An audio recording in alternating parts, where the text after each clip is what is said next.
Hey everyone, what's up, what's new, what's going on, and welcome to the XTRM Milliken Badminton Open. And today we have the men's singles semifinals set number 1 between, on the near side of the court, we have Victor Lai, the guy who's known to be a very scrappy player in that he never really gives up on a rally, never gives up on a shot, and always gives 100% for every single shot he makes. He's just such an interesting guy to watch just because, well, this guy has a lot of energy, a lot of endurance, and really just makes every rally really fun to watch. And on the far side, we have Bernard Leung, who is actually me, the guy who's talking to you right now. So, myself making an appearance finally in this men's singles semifinal tournament. And I have been reading a lot of the feedback that you guys have been giving me on via comments on the YouTube channel, and the overwhelming response is that I tend to talk quite a bit, and I'm gonna try my best to kind of change it up a little bit and not talk quite as much, but no promises because yeah, I actually don't know how to not talk as much. So in this matchup, both Victor Lai and myself have met previously in a tournament about 2.5 years ago at the Asian Games, and Victor Lai was able to take that in 2 sets straight, winning in the consolation final game. So he ended up taking the consolation winner designation while I was just the finalist. So this is kind of going to be a rematch of what happened 2.5 years ago. This time, mind you, it's the main flight semifinals, so a little bit more at stake, because for those who don't know, there is a cash prize for the winner and the finalists for the XTRM Milliken Open. So both of us wanting to get in on that cash prize, and we're gonna have to see who's gonna end up ahead. So Victor Lai, being 22 years old and having trained with the Seneca varsity team, he's definitely gonna have an advantage when it comes to having the physical fitness and being able to just make the right decisions while playing badminton. And at the same time, you have me on the far side of the court, who doesn't really train with, or doesn't train with any team, and kind of just ends up playing at rec centers all the time. At the same time, I do have the advantage when it comes to being able to place the shots pretty well. That's what I think coming into this game. So I'm gonna see whether I could use the accuracy that I have to place, to get Victor running around, which is what we're seeing in this rally so far. And Victor with 2 dives and finally flopping down at the center of the court.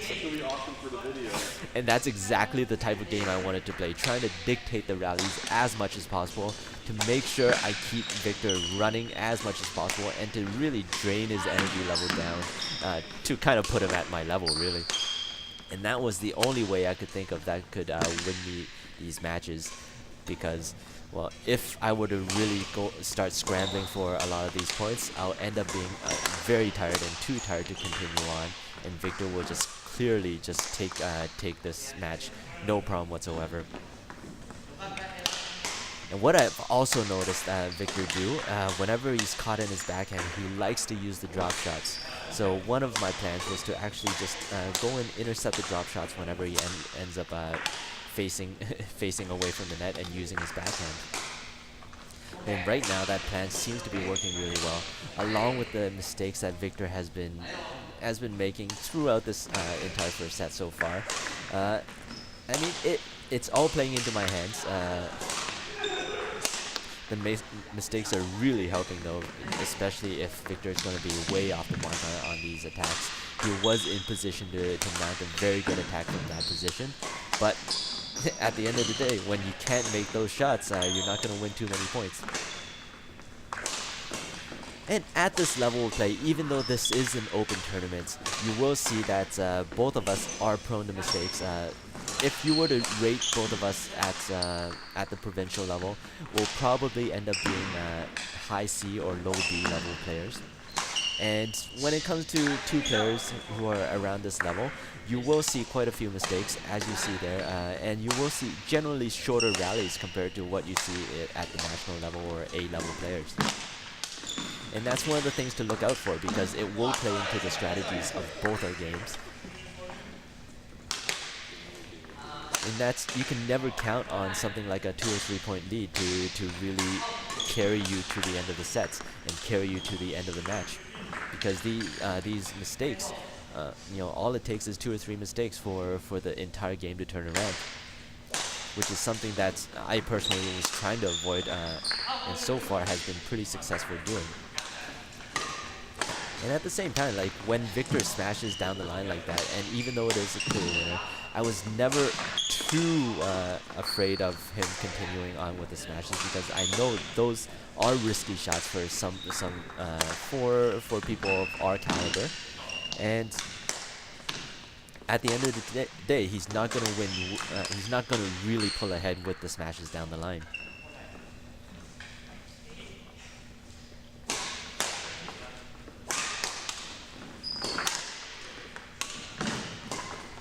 So Victor continuing on with the drop shots as I catch him off on his backhand and trying to cut off that drop shot, unable to finish it off though. Again with the backhand, again trying to cut it off, and Victor really scrambling for that last shot, and wow, amazing dive from Victor, but unable to get it over the net again. And that's exactly the type of rallies I was going for, and it's really playing out very, very well with a 5-point lead at 14-9.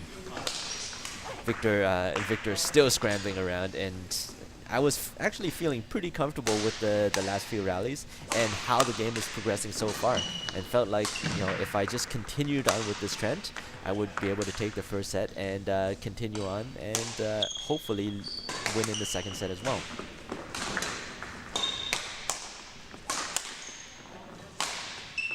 And Victor trying to pick on my backhand right now, so we'll see whether this works. Well, it definitely paid out on that. Abusing my backhand for the entire duration of the rally, and it really paid off right there. Hopefully he doesn't continue doing that, because obviously the backhand is also my weakness as well. And a couple of mistakes here and there by myself, and giving Victor an opportunity to really come back. But Victor going for the off-balance smash from the backcourt. Probably not the brightest decision-making on his part right there, but maybe fatigue is playing into a role right here after quite a few dives on his end of the courts. And that ended up paying off pretty well for me. So Victor still going for this big smashes. I was able to return that last one, and Victor unable to really do anything about that last lift right there. Just off the mark. Now serving at 16-11, you will notice that I'm actually serving on the left side of the court. So there is some sort of scoring error going on, and if I were to proceed and win this set, chances are I'll win it at either 20 or 22, depending on how this ends up being scored. Wow, Victor was really had a good opportunity to finish the rally right there, but hitting that last net shot into the nets gives me a 7-point lead going into this. So definitely not the position that Victor wants to be in right now, and definitely the position I want to be in after going for that big smash. And now 19-11 is a scoreline. I think I just raised my the birdie over there, indicating that it was set points. And so this game goes to 20 points at the score of 20-11. We're off to the second set.